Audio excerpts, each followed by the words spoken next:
আসসালামু আলাইকুম দর্শক, নতুন একটি ভিডিওতে আপনাদেরকে স্বাগত জানাচ্ছি। আমি জীবন। আমি এখন অবস্থান করছি রাজশাহী শহর থেকে প্রায় 34 কিলোমিটার দূরে পুটিয়া রাজবাড়ি।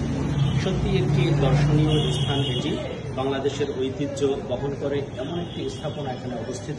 আপনারা যারা রাজশাহীতে আসবেন, যারা রাজশাহী বিশ্ববিদ্যালয়ে পড়াশোনা করেন, সবাই আশা করি এই জায়গাটি আসবেন, দেখবেন। গ্রামীণ পরিবেশ, আগের দিনের রাজাদের যে আভিজাত্য ছিল, রুচিবোধ ছিল, আশা করি আপনাদেরকে সত্যিই মুগ্ধ করবে। আপনারা দেখতে পাচ্ছেন আমি অবস্থান করছি এখন এই রাজবাড়িতে।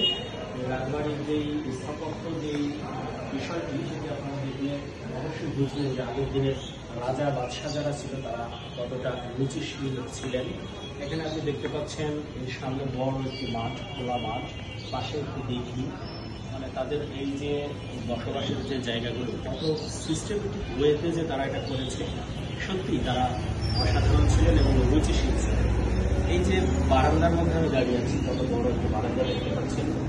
এটি হচ্ছে তাদের থাকার জায়গা এবং এটাকে জাদুঘর হিসেবে স্বীকৃতি দেওয়া হয়েছে। আশা করি আপনাদের এই জায়গাটি ভালো লাগবে। যারা রাজশাহীতে আসবেন অবশ্যই এই পুটিয়া রাজবাড়ি দর্শন করবেন, দেখবেন।